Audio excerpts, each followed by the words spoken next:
Yeah, so I don't know how much of the conversation you guys heard on that because my phone just decided it wants to cut off.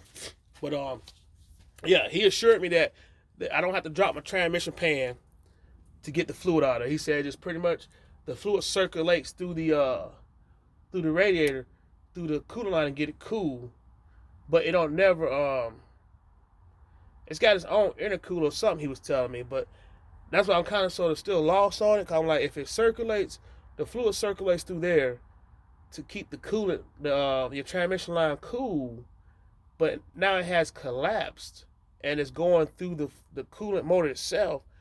It should have sucked some back in the transmission, but like I said, he assured me that that's not the case.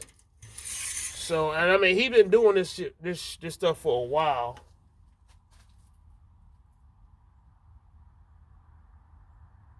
Yeah, and it looks like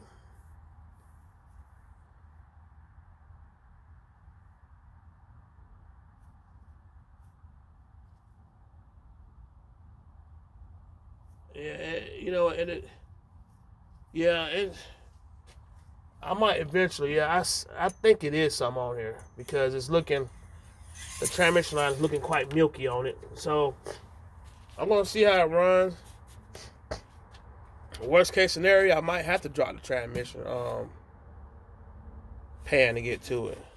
You know, um, and drain that fluid out of there because it don't look like regular transfer fluid. It looks like it's watery too.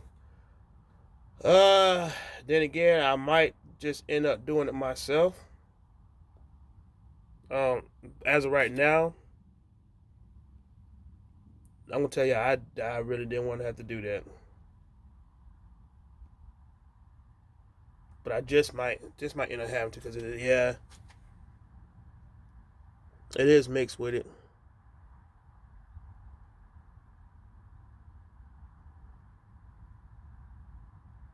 Yeah. So what I'm gonna do is right now I'm gonna put the radiator back on, and then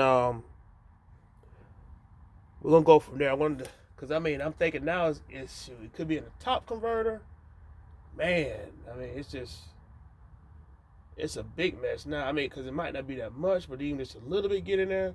Once you drain your transmission pan, if you for you all that has done your own transmission flush, you can't get all the transmission fluid out of there. So you have to take what's out in the pan, fill it up in the top converter. I mean, put your fluid in there, let it run for about a good week, and it recycles itself. It pushes what's in the top converter to the bottom and circulates. But now I'm like, if it's really this bad, you know, I don't want to have to take the transmission down to even get this fluid out of it because it's a strong possibility it's in my top converter too. Um, so I'm gonna see. Flush it out, this and that, this and that. But yeah, from what I see on this stick, it ain't as bad. But you can tell that it has mixed with it, you know, because it's got the same color. It's got an odd looking color to it and everything. But yeah, like I said, we're gonna put this thing back together and go from there with it. Only difference is when I put these screws in for the transmission cooler, I'm gonna spray some WD-40 on it. You can take a little, or you can take some oil and put it on your finger. That makes it easy to go on the threads because it is over a period of time it gets rusty. So stay tuned.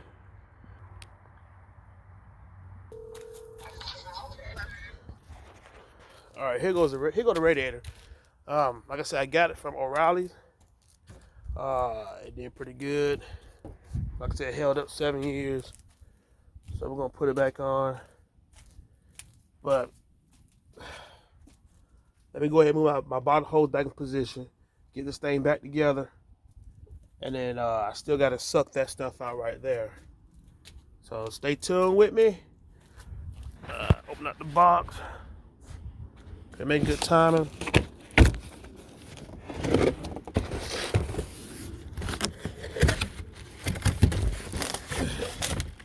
Yeah, brand new. I might eventually um, I would have got it the first time. Yeah, I should have went online and ordered a three row to help keep it even extra cool. But it looks like the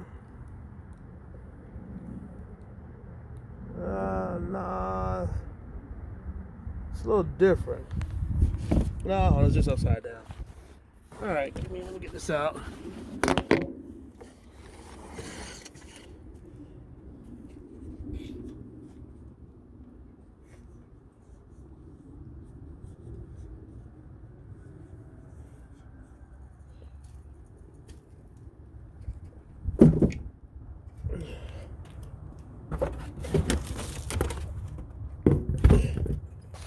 Alright, yeah, this is it though.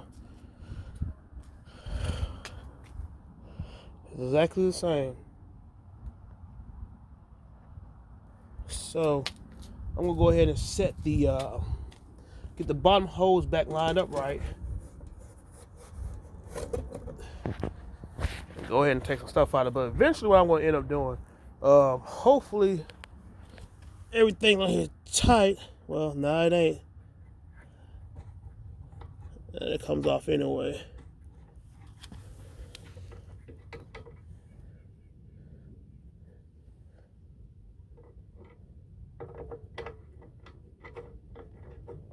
Wait a minute, let me see something because I don't think I used these last time.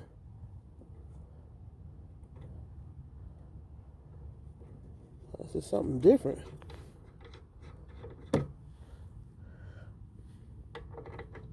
Yeah, I don't know. Yeah, I didn't use. I don't think mine came with these right here. This is different. I think mine just had it closed off right in here. And then we put the line in that, you know, that was it. But it's got a washer in there. And one right in here, so I don't know. They always redesigning something. You know, they always redesigning something. Because I know my other ones didn't have that. Let me take a look. No, they don't. They like this. So, I think it's a good thing to use those or not.